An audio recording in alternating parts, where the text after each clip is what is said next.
안녕하세요. 민생의 수다 이정민입니다. 오늘은 우리 기출 학교별 입시 분석 세 번째 시간이죠. 오늘은 건양대학교 의대에 준비한 학생들을 위해서 전형 분석을 좀 해보고 또 집필시험 준비 어떻게 할지 한번 같이 살펴보도록 하겠습니다. 자, 일단은 그 건양대학교 같은 경우에 전형 요소를 보시면 두 단계로 진행이 되네요. 그래서 1단계에서 5배수로 선발을 먼저 하고요. 근데 이게 5배수라고 해도 이 생각은 좀 하셔야 됩니다. 의대가 워낙에 선발 인원이 많지 않습니다. 그러니까 5배수면 되게 많은 거 아니야 싶을 테지만 보통 TO가 한 뭐 3, 4명, 뭐 많아봤자 5명 이렇게 되기 때문에 5배수면 1단계에서 한 25명 선별된다고 보시면 되세요. 그때 비율상 봤을 때 이게 이제 필터학고사 67%, 전적대 33%. 요거는 제가 이제 비율을 넣어드린 거고요. 실제로 전형에 제시가 되어 있는 거는 배점으로 제시가 되어 있습니다. 그래서 필터학고사 400, 그 다음에 전적대의 이제 성적이 200 정도. 그래서 일단은 1단계에서 600점을 만점으로 해가지고 5배수 선발을 먼저 할 거고요. 그리고 이제 이걸 기반으로 해서 60% 정도 반영을 하고 면접이 이제 40% 들어갈 거다라고 봐주시면 되는 거. 이때 선수 과목으로 요구하는 과목이 이제 기초과학 학문 6학점, 이제 과학 6학점이라고 하면 뭐 일반 생물학, 일반 화학, 내지는 뭐 일반 물리도 괜찮고요.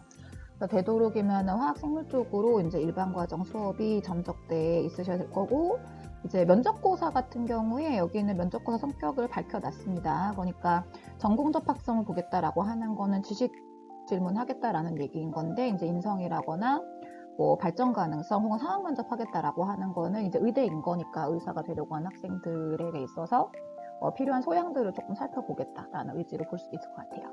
그래서 일단 전형은 이런 식으로 진행이 될 거고, 우리가 늘 관심 있어 하는 필탁고사 얘기를 좀 해보도록 할까요? 필탁고사는 일단 생물학 100%, 다른 건 없습니다. 생물학 100%만 진행이 될 거고요. 객관식 오지선당 50문항 90분인데 이게 이제 시간하고 문항수를 보면은 뭐 한 문제당 한 1분 조금 더 주는 거라고 생각을 할 수가 있을 텐데, 일단 문제를 좀 보시면 아시겠지만 건양대학교 문항이 수월하지 않습니다. 그래서 아주 쉽진 않기 때문에 저 90분이 굉장히 넉넉하지는 않을 겁니다. 그래서 제가 늘 말씀을 드리지만 의대 준비한 학생들이다 라고 하면은 일단은 문제에 대한 타임 어택은 좀 감안을 하셔야 되는 부분이 있고요.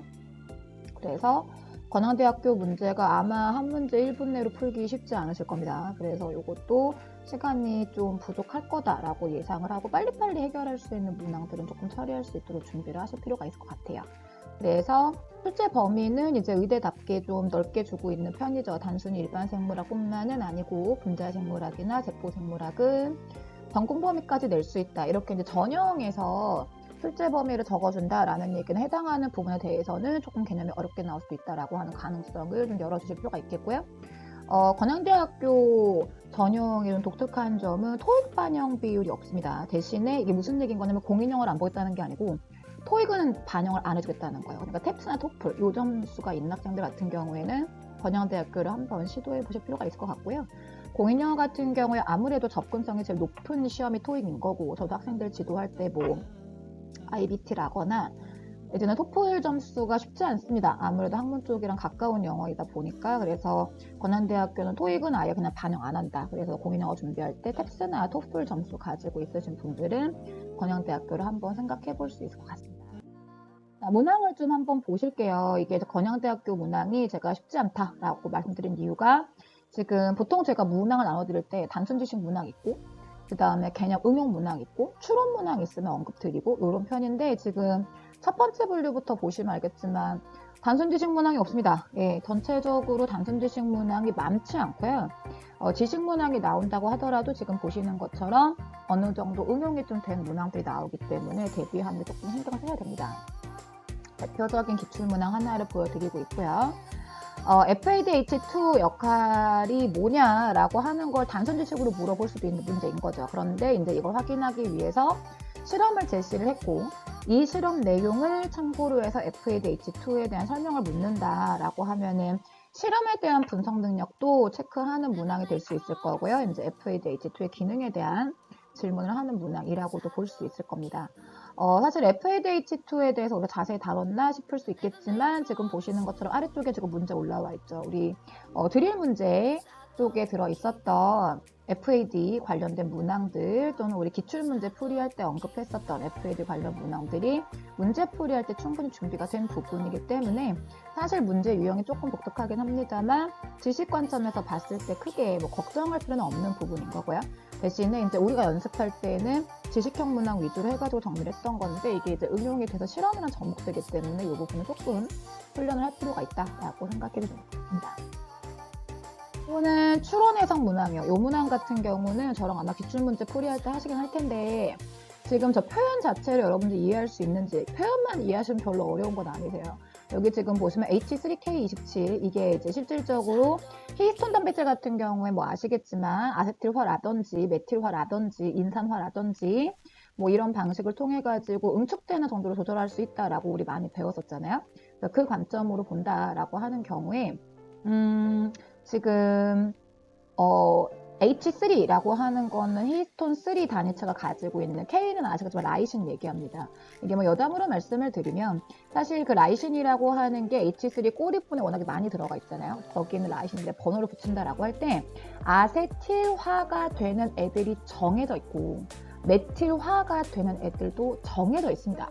그래서 이제 그 메틸화가 되는 부분이나 아세틸화가 되는 부분이 표시가 되어 있는 거라고 보시면 될 텐데 이제 이렇게 되면 쌤 제가 히스톤3가 가지고 있는 메틸화 부위와 아세틸화 부위를 전부 다 외워야 합니까? 라고 공부할 게 더 많아지네요 라고 생각할지도 모르겠지만 문제 보시면 아시겠지만 굳이 저 위치를 알고 있지 않다라고 하더라도 응축되는 정도의 영향을 미칠 수 있는 아세틸화라거나 메틸화에 대한 기능만 파악하고 있다라고 한다면 답을 찾는 건 별로 어렵지 않은 문항입니다. 그래서 제가 늘 말씀드리지만 일단 기본적으로 시험장을 가신다라고 하면은 쫄지 말라는 거. 그리고 정 불안하시면 제가 좀 드릴 수 있는 힌트는 훑어보고 이 문제 내가 쉽게 풀 수 있겠다 싶은 문제부터 풀기 시작하세요. 그러면 이제 그 문제 푸는 동안에 조금 긴장도 풀릴 거고 그런 문제 푸는 시간을 좀 아껴놓게 되면 이게 막연하게 1번부터 풀어야지 라고 진행하다가 한두 문제가 중간에 걸려요. 그러다 보니까는 시간이 좀 부족할 것 같아 라고 해서 중간에 막 허둥지둥 어떡하지 라고 허둥지둥 하는 것보다는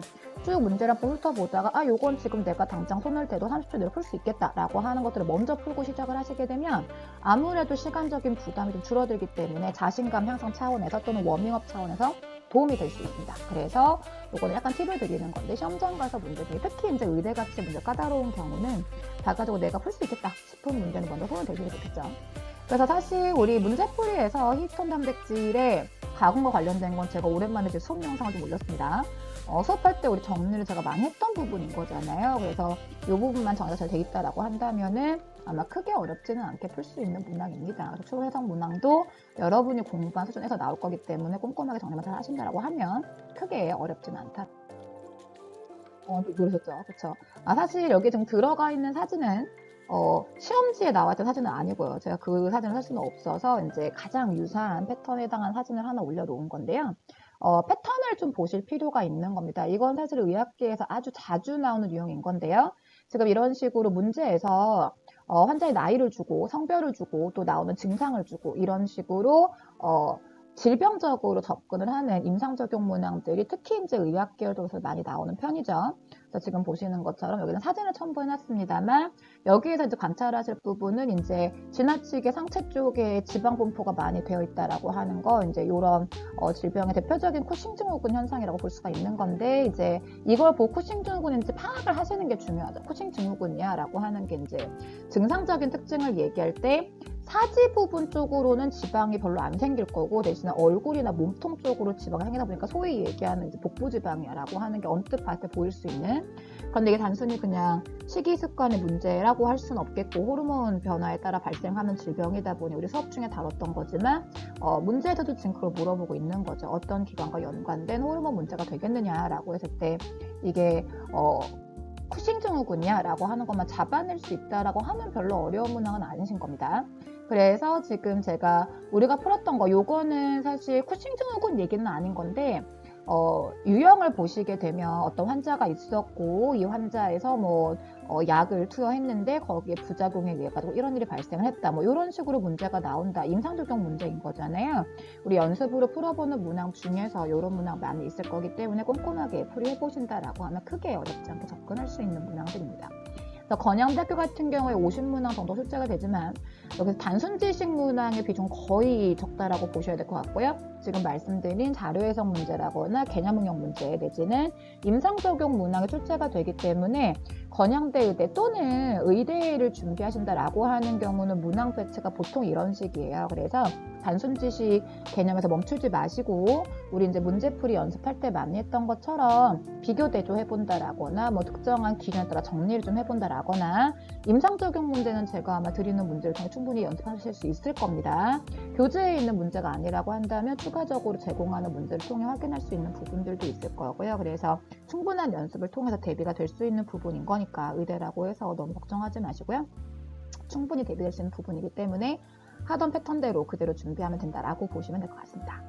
네, 오늘은 건양대학교 의대 지원을 희망하시는 분들을 위해서 건양대학교 입시 요강을 좀 분석을 해드렸는데요. 결론적으로 얘기할 수 있는 건 완전 단순 지식은 아니다. 개념 응용도 있고 자료 해석도 해야 되긴 하지만 충분한 훈련만 돼 있다라고 한다면 시험장 가서 어떤 유형이 나오던 간에 충분히 대비할 수 있을 것이다. 그래서 자신감 가지시고 얼마 남아있지 않은 기간 동안에 충분히 대비할 수 있도록 꾸준히 문제풀이 하시고 개념 정리를 반복해 주시면 될 것 같습니다. 네, 인생의 수다 이정민이었습니다.